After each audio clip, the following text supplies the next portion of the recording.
सांगली कृषी उत्पन्न बाजार समितीच्या विभाजनाबाबत सहकार विभागाने केलेल्या एकतर्फी कारवाई विरोधात विद्यमान संचालक मंडळाने कोल्हापूर खंडपीठात आव्हान दिलं होतं.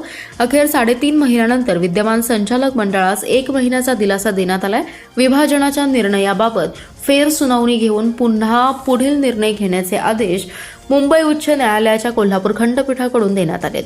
या निर्णयाने विद्यमान संचालकांना बाजार समितीचं कामकाज करण्याचा मार्ग मोकळा झालाय. सांगलीसह जत आणि कवठेमहांकाळ बाजार समितीचे कामकाज एकत्रच राहील, त्यामुळे तिन्ही ठिकाणचे प्रशासनाचे काम तूर्त थांबणार आहे. राज्य शासनाच्या 100 दिवसांच्या कृती कार्यक्रमाअंतर्गत पणन विभागामार्फत तालुका स्तरावर नवीन बाजार समित्या स्थापन करण्याचा निर्णय घेण्यात आला होता. त्यानुसार राज्यभरातील 68 तालुक्यांमध्ये नवीन बाजार समित्या उभारण्याचं उद्दिष्ट निश्चित करण्यात आलं असून त्यामध्ये सांगली जिल्ह्याचाही समावेश आहे. या पार्श्वभूमीवर सांगली बाजार समितीच्या त्रिभाजनाला प्रथम तत्वता मंजुरी देण्यात आली होती. या निर्णयाने सत्ताधारी महाविकास आघाडीला दणका देण्यात आला होता. या विरोधात विद्यमान संचालकांसह शेतकरी संघटना, ग्रामपंचायती आणि विकास सोसायट्यांनी कोल्हापूर खंडपीठात विभाजनाविरोधात याचिका दाखल केली होती. त्रिभाजन केल्याप्रकरणी शासन आणि बाजार समितीने म्हणणे मांडण्यात आलं होतं. कोल्हापूर खंडपीठाकडून विभाजनाबाबतचा निर्णय दिला. विद्यमान संचालक मंडळास 1 महिन्याचा दिलासा देण्यात आलाय. विभाजनाच्या निर्णयाबाबत फेरसुनावणी घेऊन पुढील निर्णय घेण्याचे आदेश मुंबई उच्च न्यायालयाच्या कोल्हापूर खंडपीठाकडून देण्यात आलेत. या निर्णयाने विद्यमान संचालकांना तूर्त बाजार समितीचे कामकाज करण्याचा मार्ग मोकळा झालाय. जिल्ह्यात 4 दिवस पावसाने उसंत घेतल्याने आज पुन्हा पावसाचा जोर वाढलाय. दुपारपासून शिराळा, वाळवा, मिरज, पलूस, कडेगाव, मिरज तालुक्यात दमदार पावसाने हजेरी लावली आहे. धरण क्षेत्रात जोरदार पाऊस होत असल्याने चांदोलीतून 3400 क्युसेकवरून 5100 क्युसेकने विसर्ग सुरू करण्यात आलाय. कोयना धरणातून सकाळपासून पाणी सोडण्यात येणार आहे, त्यामुळे कृष्णा आणि वारणा नदीच्या पाणी पातळीत पुन्हा वाढ होणार असल्याचं स्पष्ट झालं. मागील 4 दिवस पावसाने उघडीप घेतली होती. काही भागात रिमझिम पावसाच्या सरी बरसल्या होत्या. मंगळवारी सकाळपासून वातावरणात बदल झाला. बहुतांश ठिकाणी पावसाला सुरुवात झाली. पश्चिम भागातील शिराळा, वाळवा, पलूस, कडेगाव या तालुक्यात जोराच्या सरी बरसत राहिल्या. जिल्ह्याच्या अन्य भागातही पावसाची रिपरिप सुरू होती. सांगली, मिरज, कुपवाड शहरामध्येही जोरदार पाऊस सुरू असल्यामुळे सखल भागांमध्ये पाणी साचून राहिले. त्यामुळे नागरिकांची चांगलेच हाल झाल्याचं पाहायला मिळालं. शिराळा तालुक्यासह वारणा धरण क्षेत्रात संततधार पाऊस सुरू असल्यामुळे धरणातील पाण्याचा विसर्ग वाढवून 5100 क्युसेक केलाय. कोयना धरण क्षेत्रातही मुसळधार पाऊस सुरू असून सातारा जिल्ह्याला हवामान विभागाने येलो अलर्ट दिलाय. म्हणूनच बुधवारी सकाळी कोयना धरण पायथा विद्युतगृहाचे 1 युनिट सुरू करून 1050 क्युसेक विसर्ग नदी पात्रात सोडण्यात येणार आहे. वारणा आणि कोयना धरणातून विसर्ग सुरू केल्यामुळे वारणा आणि कृष्णा नद्यांची पाणी पातळी वाढणार आहे. जत तालुक्यातील डफळापूर काळे शिवार येथे शेतजमिनीच्या वादातून युवकाचा कुऱ्हाडीने वार करून आणि लोखंडी पाईपने मारहाण करून निर्घृण खून केल्याप्रकरणी जिल्हा व सत्र न्यायाधीश S.R. पडवळ यांनी दोघा भावांना जन्मठेपेची शिक्षा सुनावली आहे. ज्ञानेश्वर पंडित डांगे आणि संतोष पंडित डांगे अशी शिक्षा झालेल्या आरोपींची नावे आहेत. ही घटना 26 जुलै 2019 रोजी घडली होती. यामध्ये सागर बाळासो डांगे याचा खून करण्यात आला होता. मृत सागर डांगे आणि आरोपी ज्ञानेश्वर आणि संतोष डांगे यांच्या शेत जमिनीच्या कारणावरून वाद होता. 26 जुलै 2019 रोजी सकाळी 10 वाजता सागर यांच्या हिश्श्याच्या रानात दोघा आरोपींनी ट्रॅक्टरने फन कुळव करण्याचा प्रयत्न केला होता. यावेळी त्यांच्यात वाद झाला.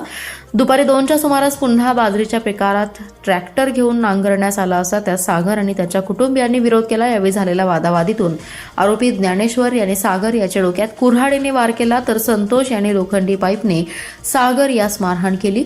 गंभीर जखमी होऊन रक्तस्राव झाल्याने सागर याचा मृत्यू झाला. या प्रकरणी जत पोलीस ठाण्यात खुनाची नोंद करण्यात आली होती. हा खटला सुनावणीस आला असता सरकार पक्षातर्फे 12 साक्षीदार तपासण्यात आले. यामध्ये मृत सागर याचा भाऊ, आई आणि पत्नी यांच्या साक्षी महत्त्वपूर्ण ठरल्या. न्यायालयात आलेला साक्षी आणि पुरावे ग्राह्य धरून न्यायमूर्तींनी दोघा आरोपींना दोषी ठरवलं आणि त्यांना जन्मठेप आणि प्रत्येकी 5000 रुपये दंड तसेच दंड न भरल्यास प्रत्येकी 1 वर्ष कारावासाची शिक्षा ठोठावली. जिल्हा मध्यवर्ती सहकारी बँकेत मागील संचालक मंडळाच्या काळात झालेल्या संगणक खरेदी, फर्निचर आणि जाहिरातीच्या सुमारे 16,59 लाख रुपयांच्या खर्चात बँकेचं नुकसान झाल्याने या प्रकरणी माजी आजी संचालकांसह 57 जणांवर कलम 88 अंतर्गत सुरू असलेल्या चौकशीत आरोप निश्चित करण्यात आलेत. या प्रकरणी निवृत्त न्यायाधीश M.R. मखरे यांनी संबंधितांना नोटीस बजावली असून 1 ऑगस्ट रोजी म्हणणे सादर करण्यास सांगितले. चौकशीतील 10 पैकी 3 प्रकरणातच आरोपी निश्चित झालेत. उर्वरित सुमारे 65 कोटींच्या 7 प्रकरणात आजी माजी संचालकांना क्लीन चिट मिळाली आहे. जिल्हा बँकेत मागील संचालक मंडळाच्या काळात झालेल्या कारभाराविरोधात शेतकरी संघटनेचे सुनील फराटे यांच्या तक्रारीवरून सहकार विभागाने चौकशी सुरू केली. यानंतर या चौकशीला स्थगिती मिळाली होती. दरम्यान सदरची स्थगिती उठवून तातडीने चौकशी पूर्ण करून दोषींवर कारवाई करण्याची मागणी आमदार सदाभाऊ खोत आणि आमदार गोपीचंद पडळकर यांनी विधिमंडळात केली होती. त्यानंतर या चौकशीवरील स्थगिती उठवण्यात आली. यानंतर आजी माजी संचालक आणि तत्कालीन विद्यमान अधिकाऱ्यांवर पहिल्यांदा 4 प्रकरणात बँकेचे 50,58,87,880 रुपयांचं नुकसान झाल्याचा ठपका ठेवत याची कलम 88 अंतर्गत चौकशी करण्यात आली. शासनाने या चौकशीसाठी निवृत्त न्यायाधीश M.R. मखरे यांची नियुक्ती केली आहे. मखरे यांनी नियम 71(3) प्रमाणे आजी माजी संचालकांसह 57 जणांवर 10 पैकी 3 प्रकरणात आरोप निश्चित केलेत. याबाबत मखरे यांनी संबंधित 57 जणांना नियम 72(4) नुसार दोषारोप नोटीस बजावली असून 1 ऑगस्ट 2026 रोजी म्हणणे मांडण्यास सांगितले. महापालिकेत मोठ्या प्रकल्पांची कामे भाजप पदाधिकाऱ्यांकडून बंद पाडली जात आहेत. यामध्ये टक्केवारीचं राजकारण आहे की आणखी काही याची चर्चा सुरू आहे. भाजपकडून महापालिकेचं कलेक्शन सेंटर बनू नये असा टोला विरोधी पक्षनेते मंगेश चव्हाण यांनी लगावलाय. मंगेश चव्हाण म्हणाले, पूर नियंत्रणसाठी महापालिकेला 600 कोटींचा प्रकल्प मंजूर झालाय. हे काम भाजपच्या एका पदाधिकाऱ्याने बंद पाडले. हा प्रकार पालिकेला भूषणावह नाही. यामागे नेमकं कारण काय आहे, टक्केवारी की अन्य काही, हे अद्याप समजलेलं नाही. वास्तविक पूर नियंत्रणाच्या 600 कोटींच्या कामांचा DPR महापालिका प्रशासनाने चुकीच्या पद्धतीने केलाय. याला सर्वच नगरसेवकांनी महासभेत विरोध केला होता. या विषयावर तब्बल 3 तास चर्चा झाली. त्यावेळी अनेक नगरसेवकांनी आपल्या सूचना देत या प्रकल्पात नागरिकांच्या हितासाठी काही बदल करण्याचं सुचवलं होतं. मात्र प्रत्यक्षात काहीही निर्णय न घेता महापालिका प्रशासनाने हे काम कसं सुरू केलं असा सवाल उपस्थित केला. ते पुढे म्हणाले, जागतिक बँक या प्रकल्पासाठी 70% निधी देणार आहे. उर्वरित 30% निधी शासन देणार असल्याचं प्रशासनाने महासभेत सांगितलं. मात्र याबाबत शासनाचे कोणतेही पत्र अद्याप महापालिकेला प्राप्त झालेलं नाही. त्यामुळे ही रक्कम महापालिकेलाच द्यावी लागणार आहे. असेल तर त्यासाठी सुमारे 200 कोटींची तरतूद प्रशासन कोठून करणार हे स्पष्ट नाही. तसेच प्रकल्पासाठी करावे लागणारे भूसंपादन झालेलं असावं अशा अटी आहेत, त्याचंही पालन झालेलं नसल्याचा आरोप मंगेश चव्हाण यांनी केलाय. माझ्या जलसंपदा मंत्रिपदाच्या कार्यकाळात अलमट्टी धरणातील पाणीसाठा आणि विसर्गाबाबत महाराष्ट्र आणि कर्नाटकाच्या जलसंपदा खात्यांमध्ये समन्वय ठेवला होता. त्यामुळे महापुराची दाहकता कमी झाली होती. तसाच समन्वय सध्या ठेवण्याची गरज आहे. महाराष्ट्र सांगेल तेवढं पाणी अलमट्टीतून सोडायला हवं अशी मागणी जयंत पाटील यांनी केली. जयंत पाटील हे जिल्हा परिषदेत आढावा बैठकीसाठी आले होते. त्यानंतर ते म्हणाले, माझ्या जलसंपदा मंत्रिपदाच्या काळात अलमट्टी धरणातील पाणीसाठा आणि त्यातून विसर्ग यासाठी महाराष्ट्र आणि कर्नाटकाच्या जलसंपदा खात्यामध्ये समन्वय ठेवला होता. घडी बसवली होती. त्यामुळे महापुराची दाहकता कमी झाली होती. तसाच समन्वय सध्या देखील ठेवायला हवा. कोयना धरण भरल्यानंतर अधिक काळजी घ्यायला हवी. महाराष्ट्राने सांगेल तितके पाणी कर्नाटकने अलमट्टीतून पुढे सोडायला हवे. शेतकरी कर्जमाफी संदर्भात ते म्हणाले, कर्जमाफीबाबत तपशीलवार आदेश अद्याप यायचा आहे. सध्या जाहीर होत असलेल्या याद्यांमध्ये कोणाचं नुकसान झालं किंवा कोणाचा फायदा झाला असा निष्कर्ष आत्ताच काढून चालणार नाही. 10 ते 15 दिवसात तपशीलवार आदेश आल्यानंतर स्पष्टता होईल. आंदोलनासंदर्भात मी देखील मुख्यमंत्र्यांना पत्र लिहिले असून मुंबईतील आंदोलकांवर गुन्हे दाखल करू नका अशी विनंती केली आहे. किंबहुना त्यांच्यावर कोणतीही कारवाई किंवा चौकशी करू नये असंही सांगितलंय. दाखल केलेले गुन्हे मागे घ्या अशी विनंती केली आहे. राष्ट्रवादीचे अध्यक्ष शरद पवार हे पंतप्रधान नरेंद्र मोदी यांना भेटले म्हणजे आम्ही लगेच NDA सोबत जाणार असा निष्कर्ष काढू नका. काहीतरी कामानिमित्त अशा भेटी होत असतात असंही पाटील यांनी स्पष्ट केलंय. शिराळा तालुक्यातील शेंडगेवाडी चांदोली या मुख्य मार्गावरील शेंडगेवाडी बोगद्याखाली रस्त्याची अत्यंत दुरावस्था झाली आहे. मोठमोठे खड्डे आणि त्यामध्ये साचलेल्या पावसाच्या पाण्यामुळे वाहनधारकांना जीव मुठीत धरून प्रवास करावा लागतोय.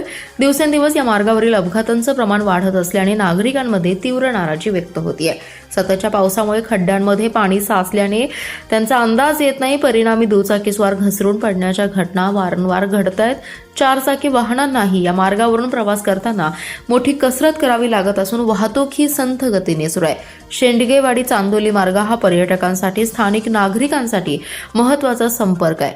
मात्र रस्त्यावरील खड्डे आणि पाण्याचं साम्राज्य यामुळे प्रवाशांच्या सुरक्षिततेचा प्रश्न निर्माण झालाय. संबंधित विभागाकडून अद्याप प्रभावी दुरुस्ती करण्यात आलेली नसल्याने वाहनधारकांमधून संताप व्यक्त केला जातोय.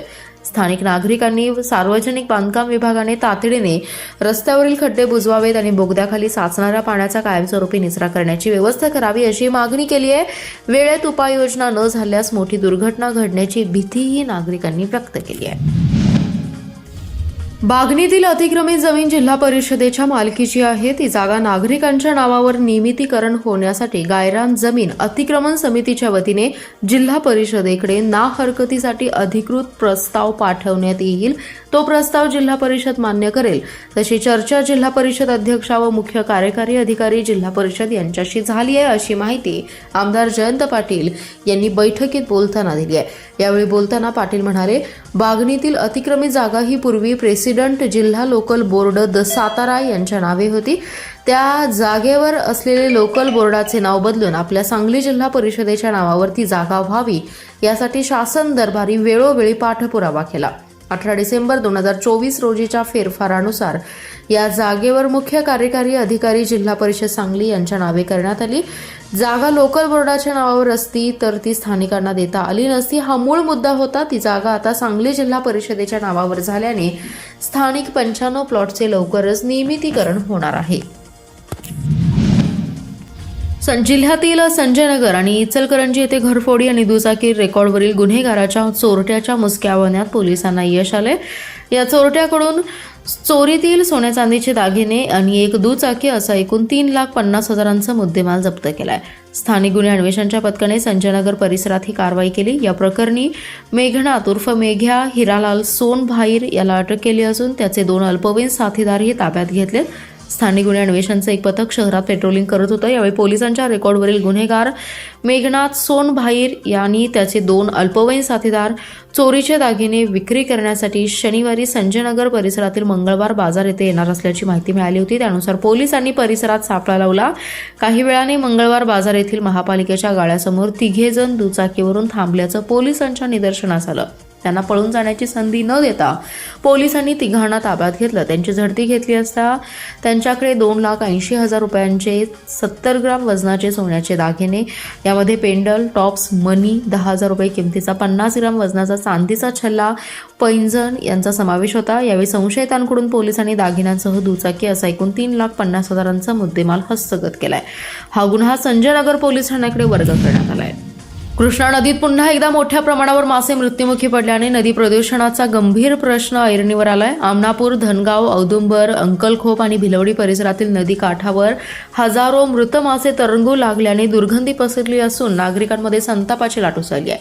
नदीतील पाण्यातील ऑक्सिजनचं प्रमाण घटल्यामुळे मोठ्या प्रमाणावर माशांचा तडफडून मृत्यू झाल्याचं दिसून येते. अशा प्रकारच्या घटना दरवर्षी पावसाळ्यात घडत असून कृष्णा नदीतील प्रदूषणाचा प्रश्न अधिकच गंभीर होत चाललाय.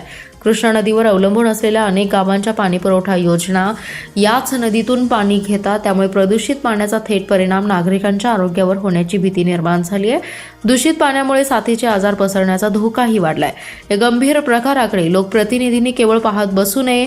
विधानसभेत आणि लोकसभेत हा प्रश्न ठामपणे मांडून कृष्णा नदी वाचवण्यासाठी प्रभावी पावले उचलण्याची वेळ आली आहे. कृष्णामाई वाचवण्यासाठी आता लोक चळवळ उभी करावी लागेल अशा भावना कृष्णाकडच्या गावांमधून व्यक्त होत आहेत. महाराष्ट्र प्रदूषण नियंत्रण मंडळाने केवळ नोटिसा किंवा किरकोळ दंड देण्यापुरते मर्यादित न राहता नदी प्रदूषित करणाऱ्यांविरोधात कठोर कायदेशीर कारवाई करून अशा प्रकारांना कायमचा आळा घालावा अशी जोरदार मागणी नागरिकांकडून होत आहे.